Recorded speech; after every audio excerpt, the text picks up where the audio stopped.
షర్మిలమ్మ పోటీ చేసేయడం వల్లనే అవినాష్ రెడ్డి గెలిచాడు. ఆమె రావడం వల్ల అవినాష్ రెడ్డి గెలిచాడు. అదే మొత్తానికి ఎలక్షన్స్ లో జగన్ కి చాలా తక్కువ సీట్లు వచ్చినాయి, కని విని ఎరుగిన రీతిలో.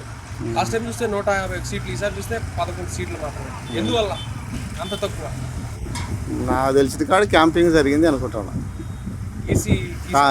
ఈసీ సంబంధించి ఎన్డీఏ కూటమి వల్ల 3 పార్టీలు కలిసి రావడం వల్ల కూడా ఆయన ఓడిపోయాడు అంటారా? పోటీ అది ఒకటి, ఈసీ 2 ప్రాబ్లాలే వచ్చినాయి మెయిన్. ఆ 2 అంటారు. షర్మిలమ్మ ఎఫెక్ట్ ఏం లేదంటారా? ఎఫెక్ట్ లేదు. అంటే ఒకే కుటుంబం, వాళ్ళ సొంత సోదరి అలా ప్రచారం చేయడం వల్ల ఓట్ క్రాసింగ్ పడలేదు, ఓట్లు చేయలేదు.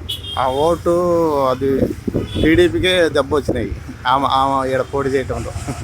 ఓకే, ఇప్పుడు ఇక్కడ పులివెందుల్లో రెడ్లంతా కలిసి అటు సైడ్ సపోర్ట్ చేశారు అని చెప్పి అంటున్నారు. అది ఎంత మాత్రం నిజమండి?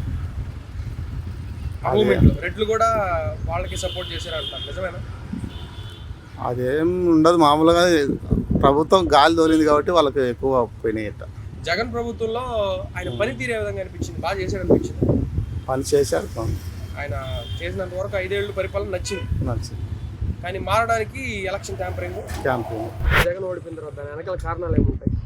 ప్రజలేమో అందరూ ఓట్లు వేసినారు బా, అది మరి ఏం జరిగిందో మనకి ఎటు తెలుసు. అది ఇక్కడ పులివెందుల్లో అయితే మంచిగా గెలిచారు. చాలా తక్కువ సీట్లు వచ్చినాయి క్షేత్రస్థాయిలో చూస్తే 11. ఏమై ఉంటుంది? ఏమంటే ప్రజలు మోసం చేసి దానికి ఎవరేం చేశారు? ఆయన ఏమో బాగానే చేసినాడు సేవలు. అంటే ప్రజలు మోసం చేయడం అంటే ప్రజలందరూ వేరే పార్టీలకు ఓటేశారంటారా, లేకపోతే ఏదన్నా ఈవీఎం ట్యాంపరింగ్ ఇట్లా ఏమన్నా జరిగినాయా? ఇవి అట్లాంటి ఏమి లేవు, కానీ తెలివైన వాళ్ళు మోసం చేసి తెలివైన వాళ్ళే మోసాలు చేసింటారు. ఎవరు మామూలుగా అనుకుంటారు చూడు, నమ్మకంగా నువ్వు నమ్మకంగా ఎన్నుకోటు కొట్టినావు అటు వాళ్ళే ఇది చేసినారు అంతే. దగ్గర మనుషులు అని కాదు, ప్రజలు మామూలుగా బుద్ధి ఓటి పెట్టుకొని మనసు ఓటు పెట్టుకొని చేసినారు. అంటే ఇప్పుడు చంద్రబాబు నాయుడు ఇచ్చిన పథకాలను చూసి అట్లా ఓటేశారంటారా?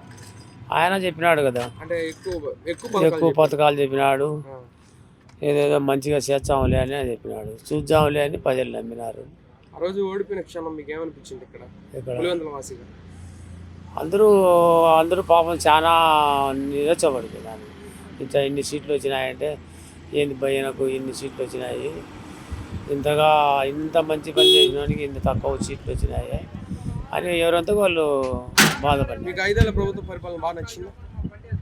పరిపాలన అంటే చేసినాడు, ఆయన చేసేసాడికి బాగానే చేసినాడని నేను అనుకుంటాను. అభివృద్ధి లేదన్నారు కదా, మామూలే, మా ఊళ్ళు చూడలే, ఇప్పుడు మా ఊరంతా అభివృద్ధి అయిందే కాలేదా?